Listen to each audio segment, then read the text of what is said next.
Bonjour chers auditeurs internautes de la radio-télévision Fadris, nous sommes ravis de vous retrouver aujourd'hui pour votre bulletin d'information. Le taux de la BRH est de 130,83.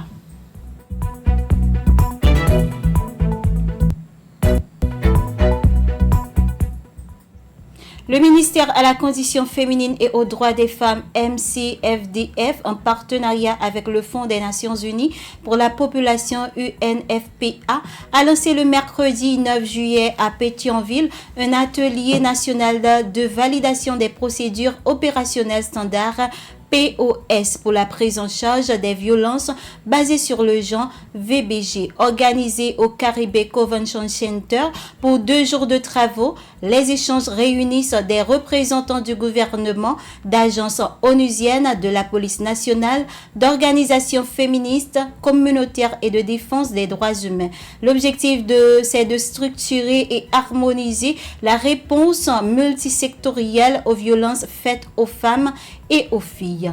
Le ministère de la Justice et de la Sécurité publique MJSP a prolongé jusqu'au 22 juillet 2025 le délai accordé aux partis politiques pour le dépôt de leurs documents administratifs. Dans une note publiée mercredi 9 juillet, le ministère invite les formations concernées à se conformer aux exigences légales dans le délai imparti.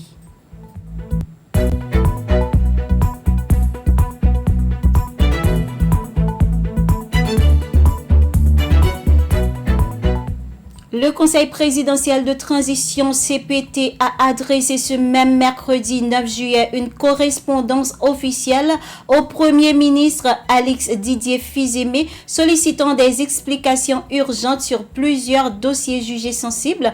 Transparence, bonne gouvernance et sécurité nationale figurent parmi les principales préoccupations évoquées.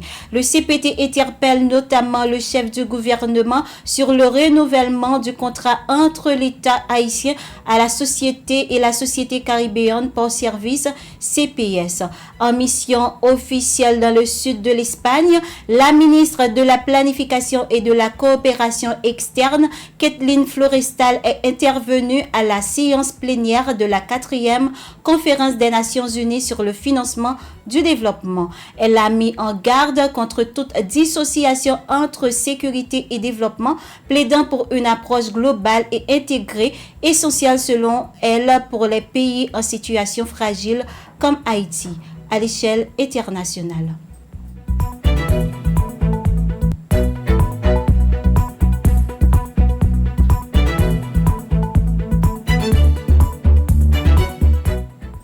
Aux États-Unis, la Cour suprême a confirmé mercredi la suspension de la loi SB 4.C adoptée en Floride en février 2025. Ce texte qui criminalise l'entrée de migrants sans papier est jugé inconstitutionnel par ses détracteurs. Il demeure bloqué en attendant un examen plus approfondi. En Corée du Sud, un tribunal a émis ce jeudi un mandat d'arrêt contre l'ancien président Yoon Suk-yeol, accusé d'avoir tenté d'épouser la loi martiale le 3 décembre 2024. Le mandat repose sur un risque de destruction de preuves dans le cadre de l'enquête en cours.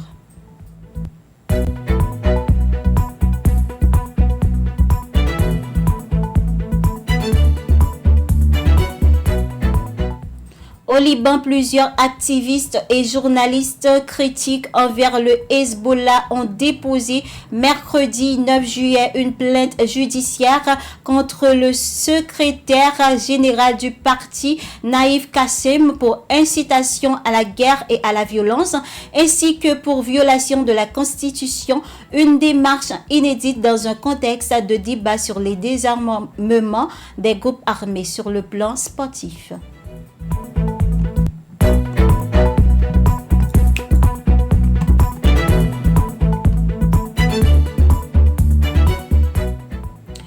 Le Paris Saint-Germain PSG a réalisé une performance exceptionnelle en demi-finale de la Coupe du Monde des clubs 2025 en infligeant une lourde défaite au Real Madrid sur le score sans appel de 4-0 une démonstration de force dans un duel entre géants européens qui propulse le club parisien en finale où il affrontera Chelsea pour un choc très attendu.